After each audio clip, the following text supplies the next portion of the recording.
Yo, what's going on, people? We're back again. It was supposed to be 9 o'clock, but my man Dej was running a little bit late, so it's all good. We're here now, 10 o'clock. Hope you guys are looking forward to this one. We've done a couple so far. We're going to keep doing this week in, week out, reviewing the Premier League games of each individual week and making our predictions for the upcoming games. So, guys, get yourselves involved as well. Get yourselves in the chat. Let us know your score predictions. Let us know your thoughts and feelings on the stream as well. But first of all, Dej, how are we doing, bro? Yeah, bro, I'm good. Apologies for the late. M25 is a disaster. So you think you can meet a time and then you get lumbered in the traffic. And anyone who knows the M25 in London, it is the biggest car park in Europe. And literally, that's what it was, trying to get out of a car park. So apologies, but we're here now and we're going to smash it. I'm still in a good mood. Spurs beat United, but I know we're going to get into it. Exactly. And it's a great start, to be fair, because I think it's, first of all, we need to go through the results from our predictions from last week. So we actually drew last week, Deji. You predicted Liverpool. You predicted Liverpool to win 3-1. You got that score absolutely correct. Who else was there? Let's go through it. So Liverpool won 3-1. You went with Brighton to win 2-1 against Wolves. They won 4-1. Yeah, 4-1. Did you get Brighton? Okay, cool. I went 2-0 to Brighton, and I went 2-0 to Liverpool. So I got both the results right, but not the scores. Yeah. Fulham and Brentford. You went 2-1 Fulham. It was actually 3-0 Brentford. So I got that result correct. Yeah. Aston Villa against Everton. You went 3-1 to Aston Villa. I went 4-1. I was literally, if only Villa had conceded a goal. But there you go. You can't have it always. You went 3-0 Arsenal against Crystal Palace. I went 2-0 Arsenal. Obviously, we'll talk about that one in a bit. We both went for a Chelsea win in the West Ham game as well. Jesus Christ. Maybe we should review that one. Definitely. You called it spot on with Spurs versus Man United. You went for a Spurs win. You said you had the sneaky feeling that Spurs would nick it. Obviously, it was 2-0 instead of 2-1. I went for Man United stupidly. I won't be doing that again. And then I think the most outlandish prediction that Deji made last week was Newcastle to beat Manchester City 3-1. Of course, we know Man City won that game 1-0. I went with a 2-2 draw. So we both ended up with 7 points in total from our predictions. So we've got to do better this week, bro. And I'm on it. I'm going to beat you this week. I'm telling you. But are you not giving like extra bonus points when you get the score completely right? Because that Bournemouth Liverpool game deserves at least 5 points for getting 3-1. Oh, I don't know about 5 points. I'll give you 3 points for a correct score and then 1 point for a correct result. Okay. So I can't remember which one I got spot on. I can't remember which one it was now. Yeah, there was one there. I think we equaled each other out, so it weren't. Yeah, I think I got two score lines completely wrong. Obviously, the City game completely wrong, and the Brentford game against Fulham was completely wrong. But yeah, all right, cool. Yeah, let's game on 7-7. All right, let's keep it going. I love it. So also for those of you in the chat, you want to go up against Brandon and I, make sure you do. Make sure you get your score predictions in so that we can keep a tally as well. Because I need to know. A lot of you put a lot of things in the chat, like TJ Warren, all you guys putting things in the chat like you know the game. Let's put your money where your mouth is without putting any money down. Let's see how much you know by your score predictions each week. That's a good idea. So people in the chat, people watching, get yourselves in the chat. Let's go through a few of these games. So let's start with the early game, Liverpool versus Bournemouth. Liverpool won that game 3-1. Went 1-0 down, actually, Dej, at home at Anfield as well. They looked a little bit shaky for a period there, but of course their attack kind of got them out of a hole. McAllister sent off as well. Controversial sending off. I don't know what you made of that one, but yeah, thoughts and feelings on Liverpool, bro? Yeah, bro. Even when they went 1-0 down, I saw enough in the Chelsea game to say that this is not going to be the same Liverpool as last season. That last season, I think you can go as far as say last season was a blip for Liverpool. So I could tell by the attack they were going to do bits, and it was a matter of time, the amount of pressure they were piling on Bournemouth. It was soon, it was sooner rather than later. What I have to say is, why the hell didn't I put Jota in my fantasy Premier League? I think I put Nunes, and I'm like, what am I thinking? Because really and truly, your safe pair of hands is Jota. Liverpool do what Liverpool do. Bournemouth, they're not good enough, not strong enough. We're never in it, in my opinion. The only controversial thing, like you said, McAllister, I just don't know what is going on with these referees and the decision making, because I'm seeing similar things over the weekend. Some given, some not given. I have to say Tottenham got the rub of the green on the weekend. Liverpool didn't get the rub of the green. But as you know, it swings in roundabouts. But, for Liverpool on the weekend, it was business as usual. It was never in doubt.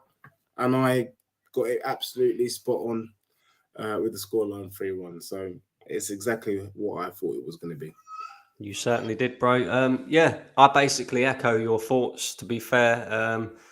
I don't know about Liverpool, though. I do feel that they are defensively vulnerable still, and got at this season, even by teams lower down the league. But their attack is very formidable. You know Salah's going to score most of their goals. You got Jota, you got Diaz, you got Nunes, you got all these players. So, Liverpool's attack is probably definitely is the best part of their team. Defensively, I think if they can, get themselves in the transfer window and sort this midfield issue out, and maybe a defender as well, then, they'll be all right. But we've only got 7 days left of the transfer window. It's looking like Liverpool are not going to be doing too much. So I know a lot of Liverpool fans are not very happy about that. FSG out and all that.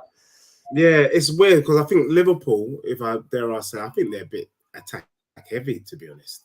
I think they could lose a couple of attackers and actually just get a bloody, like a DM in and another centre back. What I will say though is that I would take Nunes at Spurs in terms of our number as a number 9. He's not a Harry Kane, but in terms of his work rate with the on-ball system, with the high press and wanting to play this kind of attacking football, I think Nunes might actually thrive better in the Spurs system under Orange Ball than he is under Liverpool. You can see he's just struggling to get the goals because he's competing with Salah. He's not the main man. And when you're not the main man, you're not being fed the ball. Nunes at Spurs becomes the main man up top. And actually, I reckon he could get a lot of goals. I know you won't hear many people saying that, but I think Nunes could, if Spurs could just, because I don't think Liverpool would miss Nunes. If Spurs could get a Nunes in, that would be interesting. I reckon. I reckon he could almost bring back his Benfica form at Spurs. Do you think? Yeah, possibly. I mean, you're definitely right about Liverpool being attack heavy. Yeah, I mean, Nunes at Spurs, I suppose he kind of does fit. He's that tall, kind of like, strong. He's strong. He's hungry. He's in the air. He's got a bit of pace about him. He's got the work rate, and he'll be the main man. I just think, you've been banging on about. I mean, we're going to get into it, but I think Nunes is a shout for Spurs. Okay. Let's move on to your game then, because I know you're itching to talk about it, Dej. Of course, Tottenham beating Manchester United 2-0. And from a neutral perspective, although you're both our rivals, to watch that game in the first half, I honestly thought it was like watching two mid-table teams. Spurs, they looked a little bit, let's just say, reserved, a little bit scared. Manchester United, goddamn awful, absolutely awful, especially in the midfield. Fernandes had chances to finish. Garnacho had chances. Rashford had chances. And then in the second half, Spurs came out and just took control of the game. It's like, Postecoglou said something to him at halftime, and, they come out a different team. Basuma took control of the midfield. Papa Sarr as well. I thought he had a very, very good game for Tottenham. And you did it all basically with 10 men because Richarlison was non-existent. You did it with 8 men, to be honest. Yeah, look, the thing is, I've said to you before, there's 4 areas that is shaky for Spurs at the moment. The goalkeeper, I think, is shaky. I know he had a good game in back to Man United, but even when you look at the saves, I don't think he made. Yeah, there were one good header save, but generally speaking, he doesn't give me confidence. And then Tottenham's front three was non-existent. Kulusevski wasn't there. Richarlison was nowhere to be seen, and Son was somewhere in the stands getting a hot dog. So for me, Tottenham played with 7 men, and so with 7 men, you're never going to get a grip. The positive thing I will say though is, Basuma was sourcing, Madders was sourcing, and Van der Ven is a very good defender. What a player! He's Vertonghen 2.0. I was surprised, bro. I'm not gonna lie. I haven't been convinced by Spurs in the first 2 games. I thought we could have easily lost to Brentford. Had Man United got their shooting boots on, we would have lost that game. It's one of the you just get a game where it's a bad day at the office. I don't want us to start shaking our bum violently for Manchester United. I know I came out and was cussing Eric Ten Hag, but the truth is, I think it was just a poor day at the office.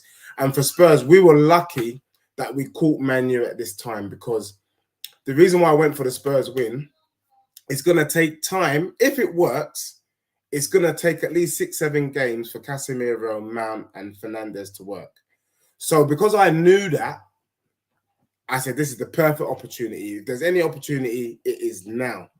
But Tottenham's attack, we're talking about Liverpool being over top heavy. We are flat-chested, bro, up top. It is flat, because I can't see nothing. You can't give none of these brothers, even Kulusevski for the first goal that went into Sarr, it was lucky. I think that was the only time he beat his man in the whole game. And we're talking about Luke Shaw, aka The Thing. He can barely move his legs, yet Kulusevski can't get past him. Son was never going to get past Wan-Bissaka, and Richarlison up against Varane.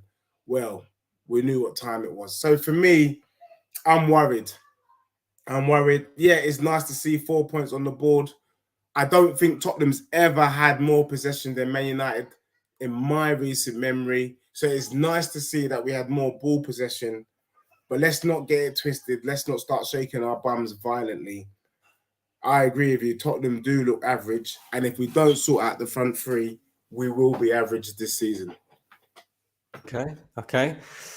Yeah, I echo your thoughts there, G. I can't say much more than that, to be fair. I think if you don't sort out your front three, you're in big trouble. We see it again this weekend with Chelsea. We didn't want to admit it, but, Chelsea play some okay football until it gets into the final third, and they just haven't got anybody who can finish. And we'll talk about their game in a minute. And it's a similar thing with Tottenham. I think you'll be all right in the midfield this season. Still defensively, I'm not too sure. I think Ben is not bad. I think you got to also understand that we're playing the inverted wing backs, and your doggy is 20, and that was his second Premier League game. So let's give him time to cook.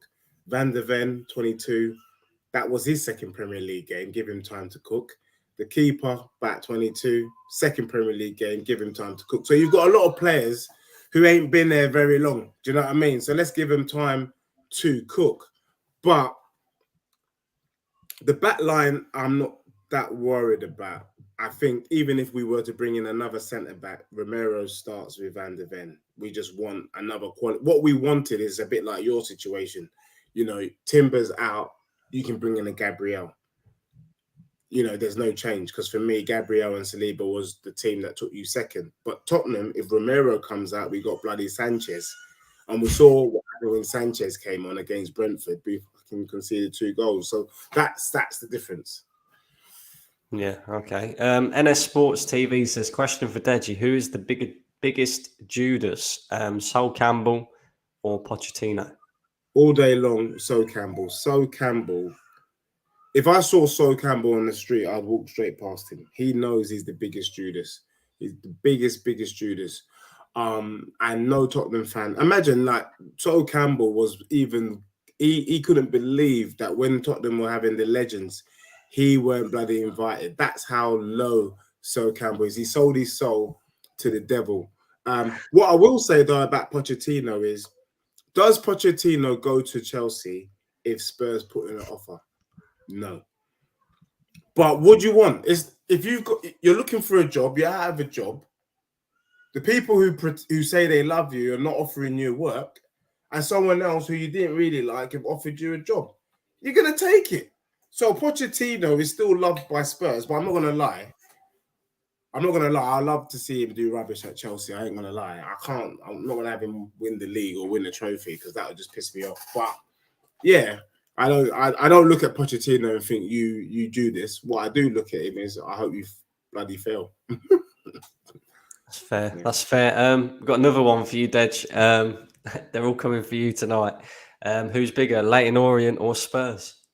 Okay, so Alfie Brindle is a comedian, and I think Alfie Brindle could be Kevin Hart in disguise, because what a silly question that is. Who is bigger, Leyton Orient or Spurs? You know what? To be fair, Leyton Orient, I don't know how well they've started off in the in League One so far. Alfie, if you don't mind letting me know how Leyton Orient's doing in League One, because I know Ipswich is bloody flying at the top of the Championship. But obviously, you know, Leyton Orient should be bigger. I get him. Leyton Orient should be bigger. For me, Leyton Orient should be in the Championship. But it's a shame. Do you know what I mean? So, yeah. All right, moving on to the next game. We've got to talk about the Arsenal game, Dej, because I don't know if you see it on the Football Terrace. Me and Northside went on there. I was on Lee Gunner's channel doing a fan cam afterwards. I lost my shit with this manager and this team, because you cannot drop a performance against Nottingham Forest. Get out of jail performance. Come out of there with a 2-1, lucky 2-1, because they could have created more chances, and we was on the ropes for the last 15 minutes, let's be honest. And then go to Crystal Palace, who had no elite play in their team. Yeah. No attack whatsoever. Who just literally sat back all game, hoping and praying and waiting, like defending their asses off. And you go there, shoehorning Kai Havertz into this team yet again, playing Thomas Rapati at right back again, and doing all of that.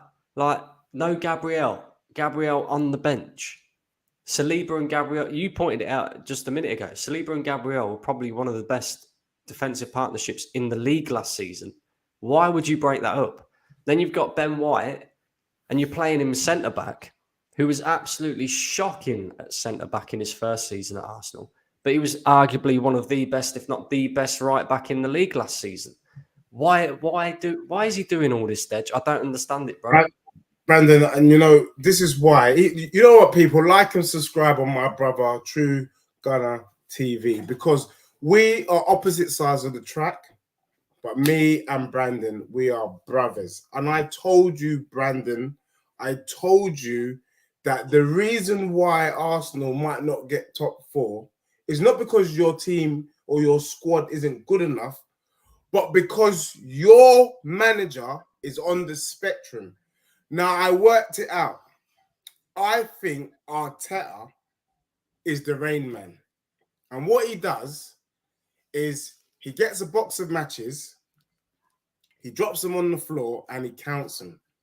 And then when he finishes counting them, he drops them on the floor again, and he counts it again.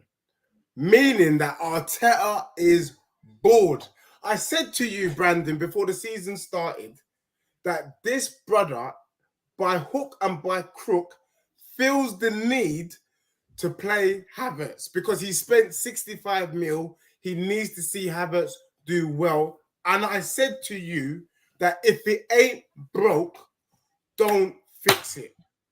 And this brother is playing Partey right back. And you can see Partey is not comfortable, bro. He is not comfortable there. Not just And party. I'm just telling you this right now. I am praying that Arteta is stubborn and he sticks with this formation, because when you play a decent team, and when I say decent, I'm saying a Brentford or a Brighton.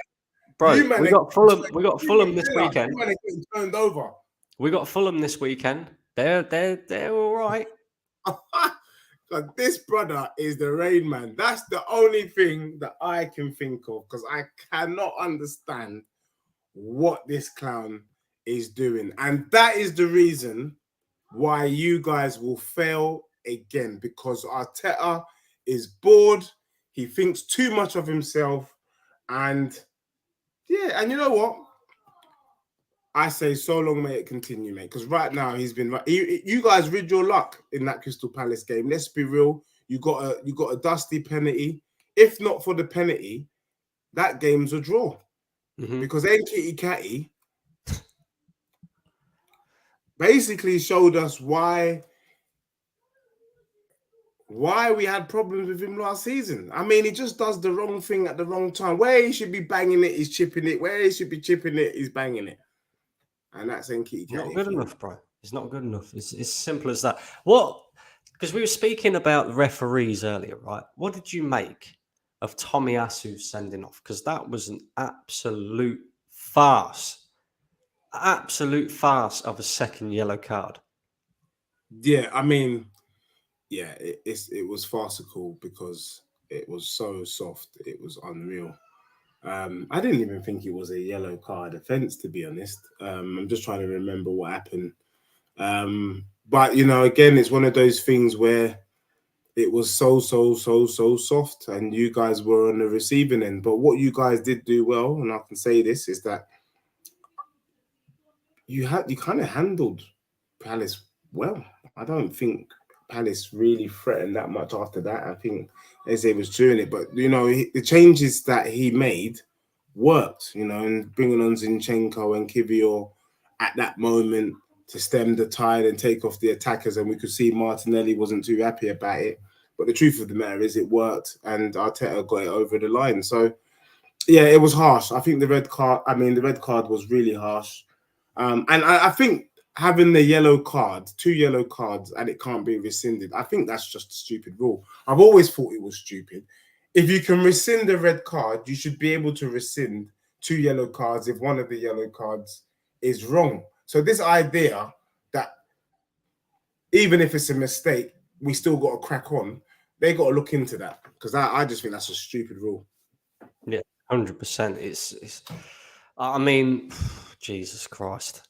Like, you can't be giving out red cards, yellow cards, and all that for stuff like that. And I'm expecting that red card to be rescinded anyway, because you know McAllister's one has been, and I'm pretty certain that this one will be as well. What do you make of West Ham 3, Chelsea 1? Well, you know, I feel like I know a little bit about West Ham, partly because of where I live in the country, but also in and around the kind of academy setup.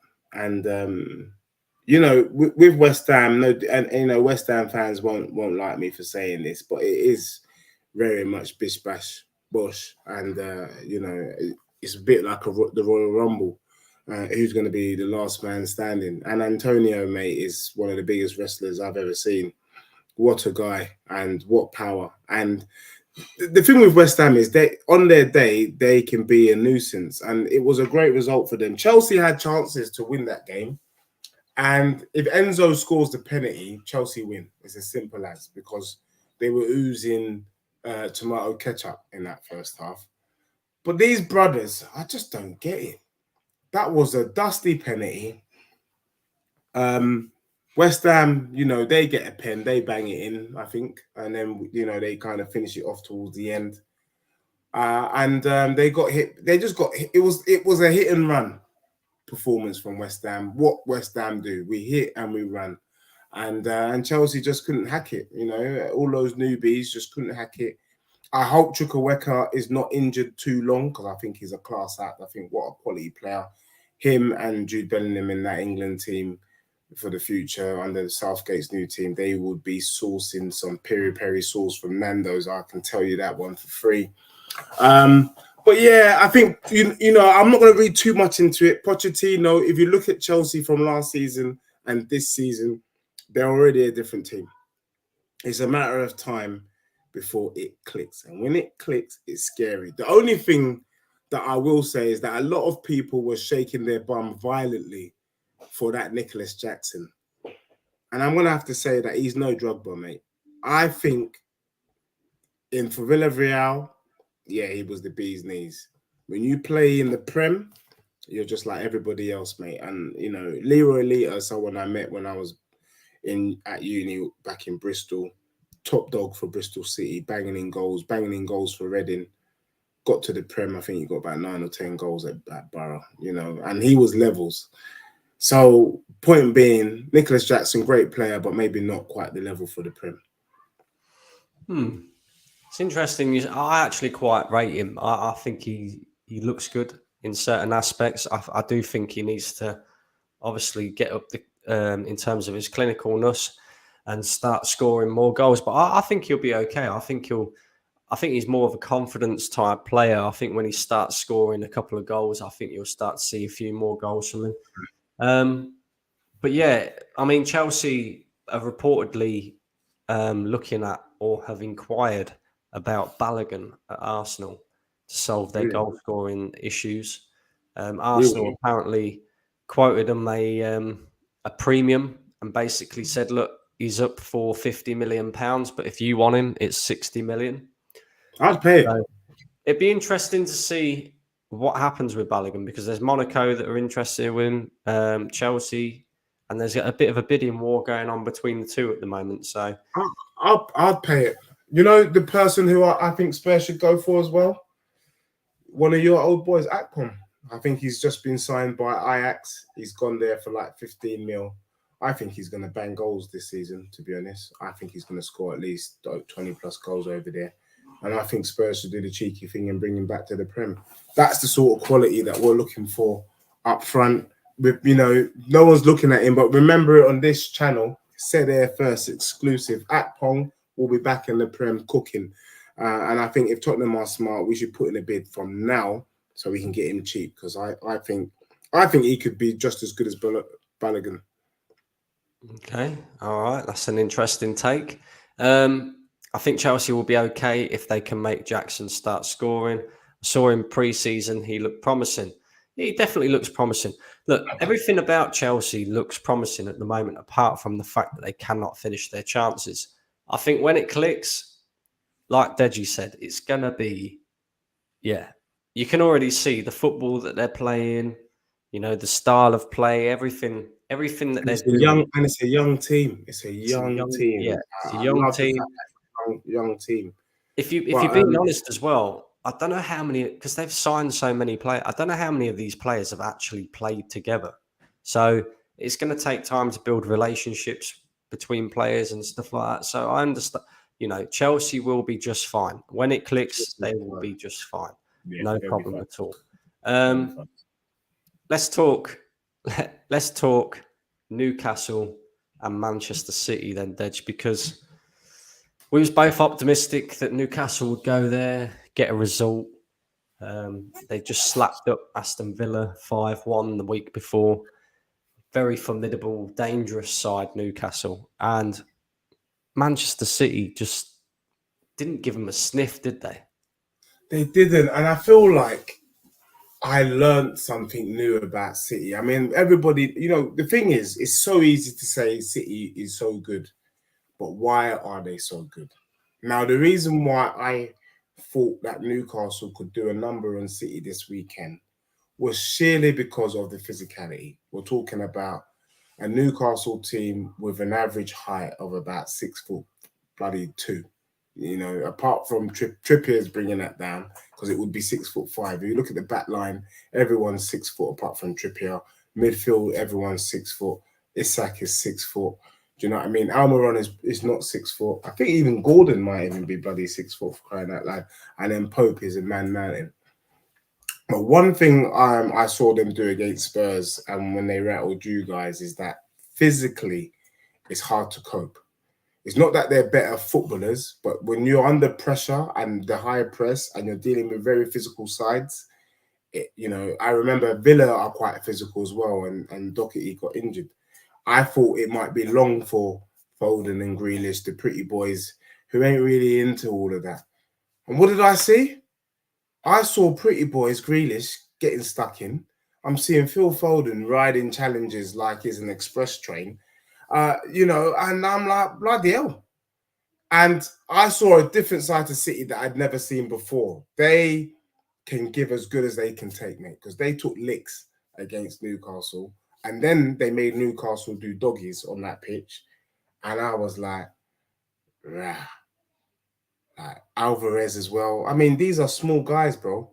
Small guys turning these men over. So for me, I don't know how Pep does it. I don't know how they find these players. But I was sitting there watching the game going, how comes they managed to find Alvarez? How did they do this? But they keep doing it. They keep on doing it, bro. And Man City are basically, I mean, it's like what it was under Manchester United under Ferguson. We hated Man U under Ferguson because they were always going to win. And I have to say, mate, Man City will always win until Pep is bored. And I just don't know when this brother's going to be bored because he left Bayern Munich after 2-3 seasons. He doesn't look like he's leaving Man City anytime soon. So unless Pep leaves, it's going to be more of the same. And to think that Calvin Phillips, whose documentary I watched the other day, if you haven't seen Calvin Phillips' documentary, peeps, watch it, is a baller and he can't get a sniff. It's a scary. It's scary, bro. Man, what Man City is doing is unreal. It's playground stuff. You know, in the playground, the best players used to always win. They put the best players against the crap players, and you're never going to win. Never, because they're just too good. That's what's happening with City right now. You're never going to win. Never. It was like the year 11s against the year 7s or something. He just bully them. Just bully you. It's not happening. Never in your life. Bro, it's long. It's long. Because Newcastle, they're a class act. And they only lost 1-0. So, we weren't far off. But Man City, if you haven't noticed, have stepped it up to another level already.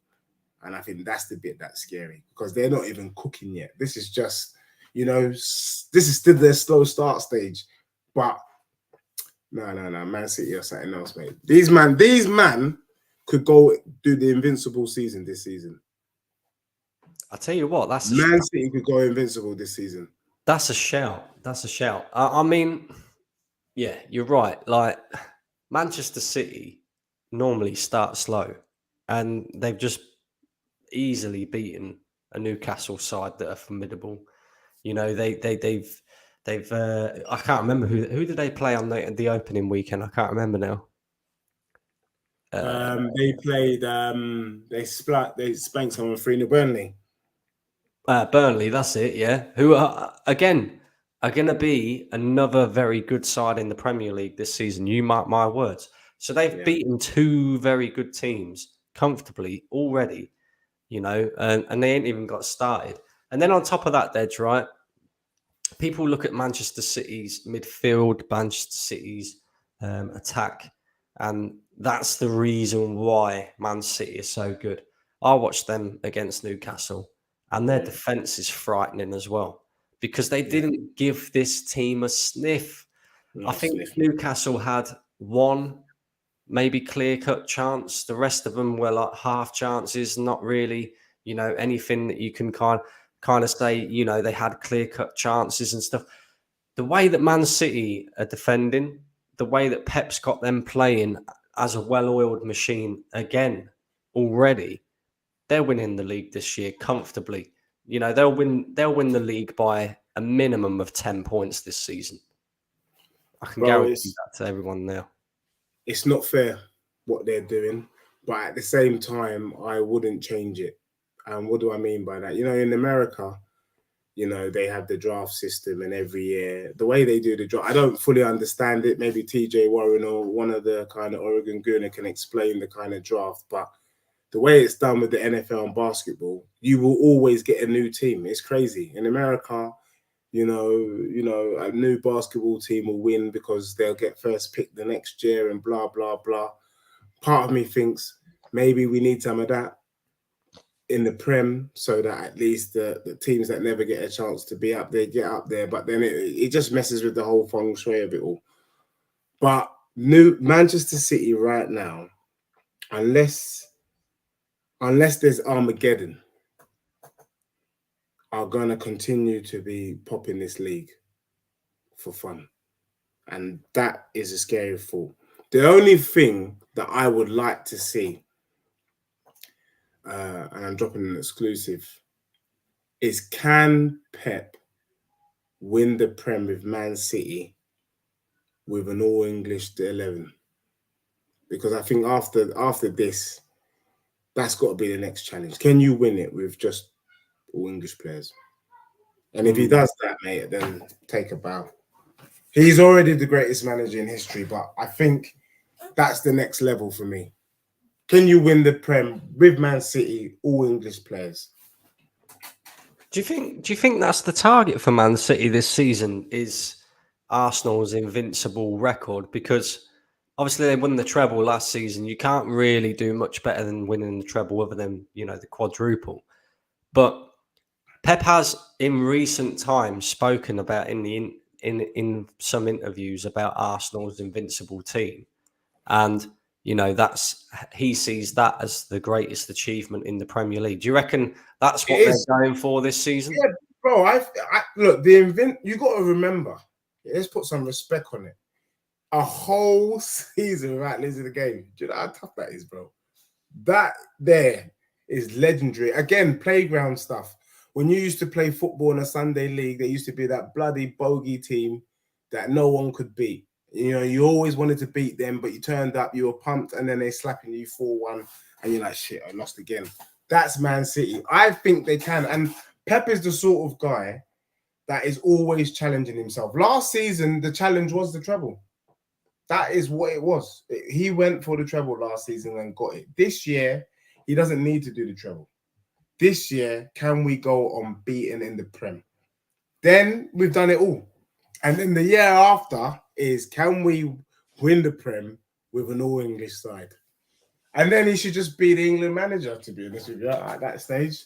Because we just take his side, we take his Man City all-English team and put it in the national team, put a different shirt on, and bloody win the World Cup. Simple. I mean, if the FA is watching this show tonight, that is the roadmap to success and for us to get the bloody World Cup. Get Pep to win the Prem with an all-English team and then change their tops in the national stage. Yeah, that's a good shout, Dej, to be fair. Imagine that, Pep Guardiola, England manager. Jesus Christ, definitely better than Southgate, no doubt. The next game we'll talk about, because I'm sick of Man City now, it's reaching that point, like you said, where it's like Man United under Fergie. It's just ridiculous. Aston Villa versus Everton. Aston Villa won 4-0, comfortable victory. You called it, I called it. We basically said last week that, just because they lost 5-1 to Newcastle, don't write Aston Villa off, because they are a very, very good side. And I thought they'd come back with a vengeance, and they did. Everton very poor though, very, very poor. Well, and Aston Villa excellent. They're going to be a tough side to beat this season as well, aren't they? Yeah, but I told you, bro, as well, that I thought that Everton was relegation fodder at the beginning of the season, and I hope you can see that Deji Spurs is not just a bit of banter. He has a bit of football nous about him. Remember, I talked about Newcastle and Aston Villa before the season started last season, and true to word, they delivered. It just wasn't Arsenal, it was with Spurs. They finished above Spurs rather than Arsenal. And I told you that Everton will go down, bro, because I think, unfortunately, Everton fans, they're just worse than Spurs. I just don't know what it is. They're trying. The board is trying. They're buying players. They're trying to bring in managers. They're doing all they can, but it ain't working because I've never seen a Sean Dyche. Sean Dyche's Burnley was never that bad. Never that bad, bro. They were rubbish against Villa. Absolutely crap. And I'm worried for them, bro.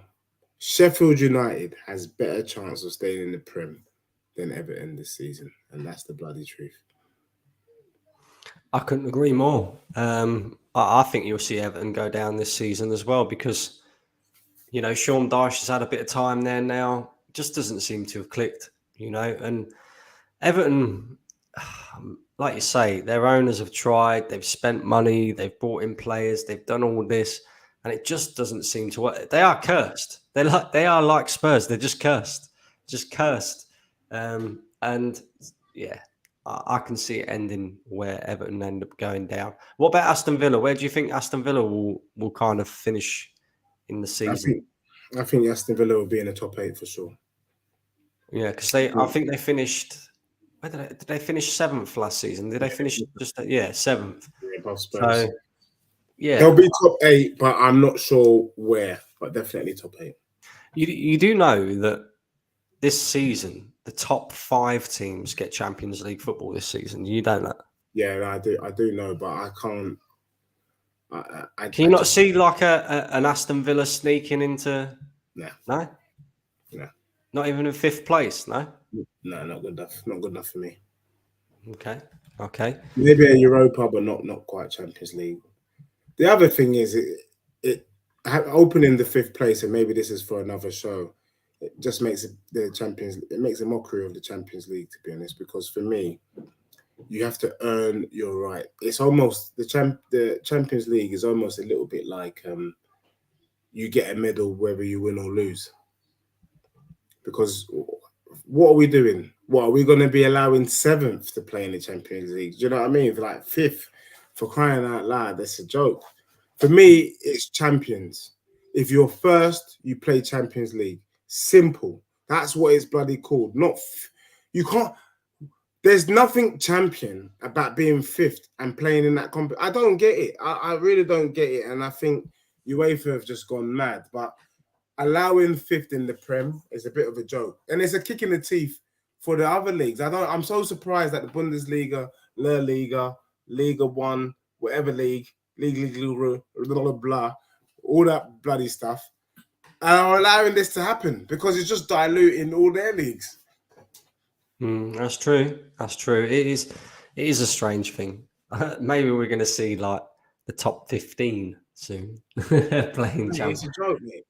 I wonder if that's why, you know, all our teams wanted to go off and do a Super League because they knew this kind of thing was coming. But who knows? Like over the next couple of years, we could see, you know, with it being the top 5 now, we could see teams like Brighton, Newcastle. Well, Newcastle will be in there anyway, but Aston Villa, you know, them sort of teams maybe even sneak into these places. No. We can't have that. For me, it's crap. It was bad enough letting top 4, but you could just make it work because the Premier League has so many tough teams that, you know, when you were looking at it at the time, the reason why they allowed the top 4 was because at that stage, you know, City, United, Arsenal, Chelsea could win not even City. I would have said Liverpool. Any one of them could have won the league. And so it was hard to leave one of them out. I kind of get it. You know, those are big clubs, a bit like Real Madrid and Barcelona. We just are fortunate enough to have a bit more teams. But when you start opening the kind of worms of 5th and 6th and 7th and 8th, when does it stop? To what end? Do you know what I mean? And for me, champions it should be reserved for champions. And if you're not a champion, you shouldn't be playing it. To be honest, I don't think. You know, this season you shouldn't be in the Champions League. Neither should Man U. Neither should Newcastle. You didn't win nothing, but you're playing in the Champions League. How does that make sense? Yeah, it is a strange one, bro. I agree with you. I agree. The final game to talk about: Brighton 4, Wolves 1. Now, last week we both said that this could be a little bit of a tetchy game, really, because Wolves performed out of their skin against Man United. We did originally say that we thought Wolves would be a contender to go down, but after their performance against Man United, we thought, oh, maybe this might be a tougher game for Brighton than what we thought. But that guy Mitoma again, Deji, scoring absolute wonder goals, and yeah, 4-1 to Brighton. What do you make of the game? Let me tell you, bro. Brighton's legit, man. Brighton's legit. What they've done is nothing short of a miracle, bro. Because they got ballers. That Mitoma, what are we waiting for? Tottenham Hotspur. What are we waiting for? That is our answer to the wing, one of the wings. I think Tottenham need to go and get Eze and Mitoma. What if we have Eze and Mitoma, bro? I speak to you with a different chest, bro. I speak to you with a different chest. Because that brother right there is something else. That team is sourcing some peri-peri sauce from Nando's, bro. Brighton are legit. They're legitimate. I know someone in the, I think Alfie in the chat, put Brighton down for 5th. You know what? That's my outside bet, bruv. I think Brighton get Champions League football. I don't know how, but they just got it right. Sometimes football's not all about names. It's about connecting the dots. And what these brothers have done is they connected the dots. And even when someone leaves, they had another dot to cover the hole. Because that Enciso is a baller. What a player as well. You know what I'm saying? Too many ballers. So, yeah, but Mitoma, if Tottenham can get him, I think he's worth 80 mil. Go and splash it. Splash it. That's Kane money. Pull it on Mitoma. Pull it on that Ute right there. Hey, what is he, 23, 24? He's worth it, man. What, Mitoma? Yeah. He's actually, I think he's 26, 27, to be fair. I don't give a damn. He's worth it. Worth it. What a player. Let me have a look. You know, we're out here scratching our eyes, you know, because we can't get a winger. That's the answer. Kulusevski is not the one. He's 26. Mitoma's 26. Yeah. Go and spend money. We get 5 good seasons out of him, definitely. I don't know what we're waiting for. Yeah, it's mad. Like, Brighton's scouting department is just ridiculous. They are, like, the way that they're picking out these players and then selling them on for profits and stuff, like 115 million for Caicedo, and it's just madness, absolute madness. But these guys are ballers, though. They are, yeah, you're right. They come into the Prem and they don't need time, because we talk about time, but these guys came in and hit the ground running. Do you know what I mean? Yeah, that's it. I mean, yeah, I know people trying to rip up the Brighton. You know what? I agree. You know what? I agree with Ali on this one. I don't want to rip up Brighton because I want them to be competitive. What I want is, if Brighton's scouting system can be so bloody good, then what the hell is the top 7 doing with a bigger budget? What are they looking at then? Because it's the same world that we bloody live in. Same bloody leagues. Why don't we go out and do that sort of thing? The only thing I will say, though, is Tottenham are kind of doing that. We're linked with a guy called Gift Auburn. He's a Nigerian striker. He got bought by Dent last season and he basically scored a goal a game. And he could turn to be a revelation. So under Postecoglou, it looks like we might actually go down Van der Ven, who kind of knew about him. You know, we got him from Wolfsburg. What a player. Vicario, we got him from Empoli. So there's a little element of that. And I want to see more of that because there's loads of these players out there in the world. Let's go. We don't need to rip up Brighton. Let Brighton do theirs. That's what happened to Southampton. You know, lazy recruitment. The big teams just want to take off the Prem when really they should do their own homework. Well, what's the point having academies and what's the point having scouts if you're only just going to rob them from another Premier League team? Yeah, that's true. That's true. I get that.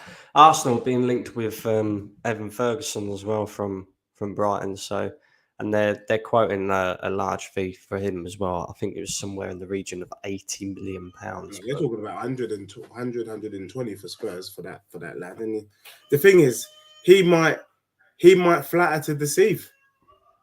This is it. He seems to be doing all right at the moment, but he's still only young as well. So, but we'll see.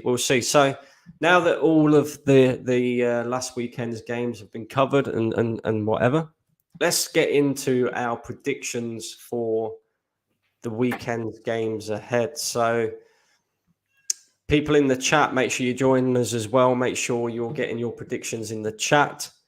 First game on Friday is Chelsea against Luton Town at Stamford Bridge. Yeah, my prediction would be 4-1 Chelsea. They're going to absolutely slap Luton Town. Luton Town. Did they not play last weekend? Luton didn't, no, because their stadium weren't ready. Yeah, so that's postponed, didn't they? Yeah, so they're in trouble, mate. They're going to get absolutely whiplashed. I'm going 4-1 Chelsea. They're going to murder them. They're not ready for that. They're not ready for them levels. In fact, them players, I can tell you now, they're already nervous about the game, and it's bloody Wednesday. Yes, tomorrow's Thursday. Yeah. That's long. It's long. Surely Chelsea have got to win this. Surely, if they don't beat Luton Town, then there is something up big time at Chelsea. I would agree, bro. 3-0 Chelsea. I'm going 3-0 Chelsea. I'm going 4-1. In fact, I don't see Luton scoring, so I'm going to go 4-0. Okay, 4-0. I'm going 3-0. Bournemouth versus Tottenham at Bournemouth's ground. Yeah, so I'm going to go 2-1 Spurs. I think Postecoglou. I think I saw enough in Tottenham. Look, we had more ball possession at Brentford. We had more ball possession against Man U. I think Postecoglou's good run will continue, but it will highly be dependent on Madders. I think Madders has got a slight injury, but I'm going to go 2-1 Spurs at Bournemouth. It's not going to be a 5-0, 6-0, but I think they'll do enough to get over the line. I'm going to go shock result 1-1 draw. That's because you're a madman. I've just got this sneaky suspicion that Bournemouth get something out of this game. I don't know why. I just do. I don't think so. I think Tottenham will do them. Unfortunately, I think Tottenham will do them. If it was under Gary O'Neill, I'd have been more panicky. I don't know what Bournemouth are thinking in getting rid of Gary O'Neill. You can see what he's doing at Wolves. He's only just got there, but that brother knows how to get people playing some good football. He's another one for people to look at. He's another Eddie Howe in the making, Gary O'Neill. And the fact that they got rid of him, I think they're going to pay the price. And I don't see them beating Spurs now. Okay. So you've gone, what was your score? 2-1 Spurs. 2-1 Spurs. I've gone 1-1 draw. Brentford versus Crystal Palace at Brentford. Yeah, so I'm gonna go. See, the problem is Palace just can't score, man. They don't have a good striker. So I'm gonna go with 3-1 Brentford. I think Brentford and Bremo, Wissa, them guys. Wissa's always gonna score, and Bremo's always gonna score. I think Mbeumo's had 2 penalties. But I can't see Crystal Palace scoring, bro. I really can't. So I'm gonna go.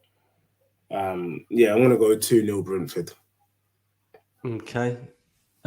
This one's a tough one to call. I think. I think Crystal Palace's only real threat is Eze, and he's being linked with a move to Man City. So. And Spurs. It'd be interesting, yeah, and Spurs. So it'd be interesting to see if he plays or not. Obviously, we'd be getting closer and closer to the transfer window shutting. Yeah, I'm gonna go 2-0 Brentford. I think it'll be 2-0 Brentford. So yeah, I've gone 2-0. You went with what? What was it? 2-0. 2-0. 2-0 as well. Yeah. Okay, next game. Arsenal versus Fulham at the Emirates Stadium. Yeah, I think Fulham were dusty against whoever they got spanked by. I think Arsenal win 3-0. 3-0. Yeah. I just think Fulham, nah, not good enough. And with Mitrovic about to make his Euro millions and head off to Saudi, I think he won't play and they'll struggle for goals because that's their main marksman. Not good. I think Okay. 3-0 Arsenal. It's going to be a battering. I think it's going to be a tight game again. I think Mikel Arteta is going to go with the same system again because it's got him 6 points so far. He's a Yeah. stubborn ass, and I don't know. I can see Fulham scoring definitely. You reckon? Yeah. I just feel like we're going to get exposed down that left or right hand side. I do think we'll win it though. I'm going to go. I'm going to go 2-1 to Arsenal. I think it'll be a tighter game than what you think. Yeah. Quite a few 2-1s in the chat as well. Next game, Man United versus Nottingham Forest at Old Trafford. Yeah, Man U slapped them up. Again, Awinii could keep his goal scoring form, but I just think Man U will have too much for Nottingham Forest. I don't know. Nottingham Forest are kind of like a poor version of Man U in terms of their players look just as disjointed as United. So I'm gonna go with a United bounce back, and I think Man United.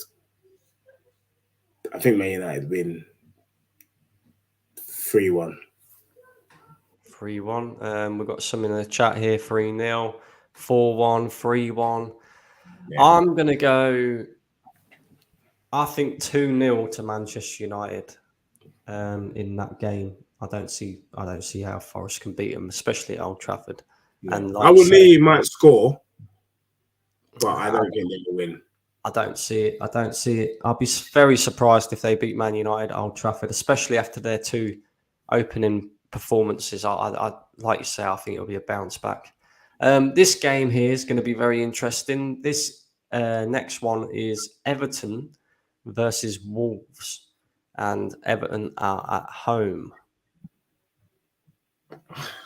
I think Everton and Wolves draw, bro. 1-0. 1-1. I don't think there's a win there for Sean Dyche, but he will get a point after that humiliation. So he gets a point, so he gets a bit of a reprieve, but not quite a reprieve because they didn't win. So I'm gonna go 1-0. I'm going to go 2-1 to Everton, I think. I don't know why. Again, I just got a sneaky suspicion that they win this game. Yeah, I mean, yeah, 2-1. I think Calvert-Lewin might get a goal as well, so we'll have to wait and see on that one. I've got a question here for you, Dej. Is Yeah, of Tottenham looking for a striker after selling Kane? I did course we hear are. that they're after Chris Wood from Forest. Tottenham fans are calling him CW7 after Man United Ronaldo. Anthony Herbert, you got jokes. You've got absolute jokes. Chris Wood, mate, what a player. We are out for a striker. If you heard earlier, if you were on the show earlier, you would have heard that I actually was suggesting that Spurs should be in the ring for a Nunes or an Isak. You know, ideally, for me, those are the two players that I think could play the Postecoglou type kind of system. Everybody else is not good enough, and Chris Wood can barely lift his knees. So, no thanks. We're quite happy for him to stay. Where is Chris Wood again? What, not in the Forest? Yeah, he can do a job there. Okay. Next game, Brighton versus West Ham. West Ham coming off the back of a high after beating Chelsea. It's at Brighton. Brighton obviously slapped two teams up. Do you want me to go first on this one? Yeah, bro. I'm going to go Brighton at home. I'm going to go 2-0 to Brighton. Yeah, I'm gonna go 2-1 Brighton. I'm gonna. I just see Brighton is gonna be top of the league at least for a couple of weeks, and so by the end of this weekend, Brighton will still be top of the league. Okay. Next game, Sheffield United at home against Manchester City. Shock result? No, 4-0 City. Could even be 5, but I'm gonna go 4. Okay. It's gonna be a slapping. I mean, these guys, Sheffield United struggled against Aston, against Crystal Palace, and I don't think they played them. Did they play on the weekend? Who, Sheffield United? Yeah. Yeah, they lost to Nottingham Forest. Mate, if I were them, I'd just say the players caught COVID. There's no, they've got no chance in hell. Even the players know. They're just turning up because they have to fulfill their contractual obligation. But there is really no point in them turning up because they're getting whiplashed. So yeah, I'm gonna go 4-0 City. Alfie's gone here. Sheffield United 1, City 1. Shock result. Interesting. Alfie's playing games on that accumulator. That's what he is. He's doing a number there. But Alfie does not believe that Sheffield United will get a result against City. Never, no way in hell.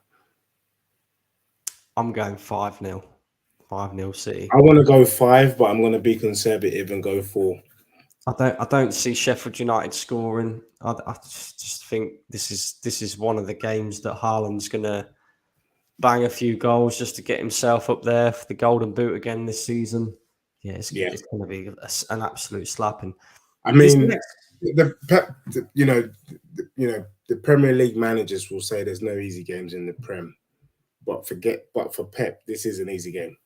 Yeah, 100%, 100%. The next game's a very intriguing one. Burnley, who I'm backing to be, one of the teams to surprise people this season, against Aston Villa. It's at Burnley. Could be a draw, man. Could be a 1-0. Okay. I'm gonna go 2-1 Burnley. I think Vincent Kompany will get his first win. Vincent Kompany he's cooking, but Villa, they're not a joke, bro. Yeah, you're right about Villa not being a joke, but I don't know. I just feel there's too many games this week or this weekend where on paper they look like, it's going to be easy wins for teams and that, and it never ends up panning out like that. So I can see there being like a couple of results that kind of go in the other direction. But yeah, I think if there's going to be a result that you don't necessarily expect, I think it'll probably be the Burnley Villa game. So I'm going to go 2-1 Burnley, I think. Next game. This is a big game, this one. Newcastle at home against Liverpool. So, over the years, Newcastle Liverpool has always been a classic. It's been one of my favorite matches. I can't lie. If you go back, always high goals, a lot of goals, 3-2s, 3-alls, 4-3s. I'm gonna go 4-3 Newcastle. 4-3. Oh yeah, that's high scoring game. It will. Yeah, John said it here. It would be entertaining, this game, I think, because Liverpool are very good going forward, not so much defensively.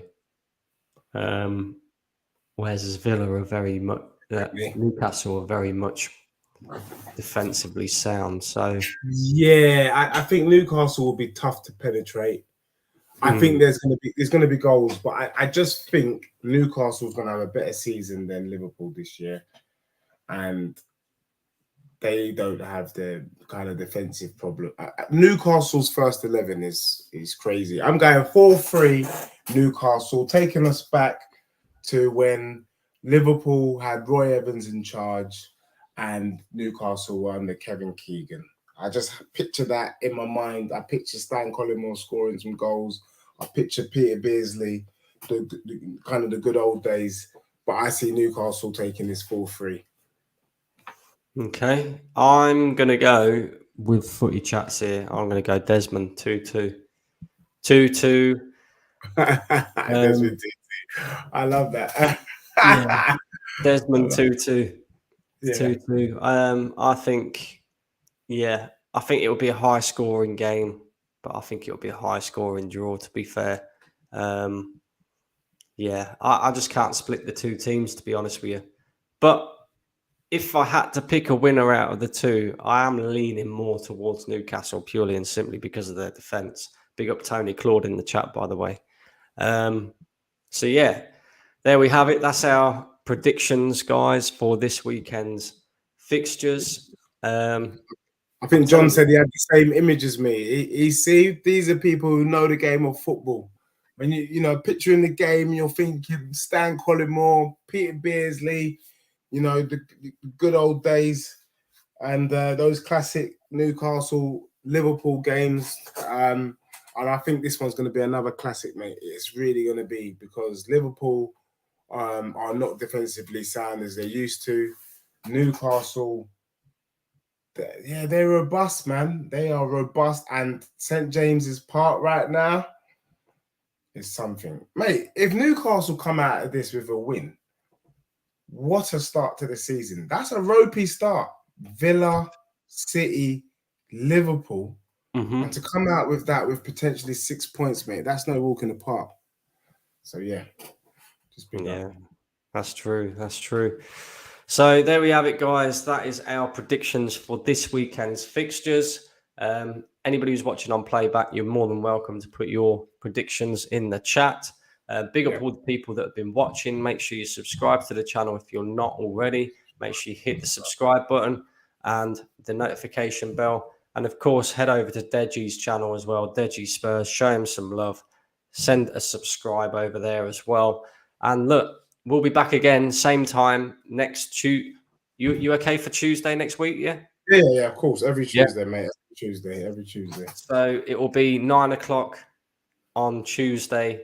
We will be back again with our reviews and our new score predictions for the following weekend's games before the international break. Another international break dead straight away. Like Premier League comes back and all of a sudden they're hitting us with fucking international breaks. What's all that about? It's a bloody joke, mate. Honestly, just give us time to let the players cook. Do you know what I mean? They're not robots, but blood. I hate international break. I can't lie to you. I find it absolutely boring, and I can't be bothered to be watching England play Moldova or Macedonia. No disrespect to those countries, but it is a bloody drag because we know we're going to win, and so whatever. It's great, bro, because we can have a bit of time off. It's all good. We ain't got to talk about Southgate and all them man there and all that, because it's just it's rubbish. It's boring. So we'll be back next Tuesday. Obviously, I'll be back before then with plenty of content to bring you guys. Keep smashing them likes, keep sharing it around, keep doing all of that and showing the channel some love. And look, we're gonna get out of here, guys, but we appreciate tuning in. Peace.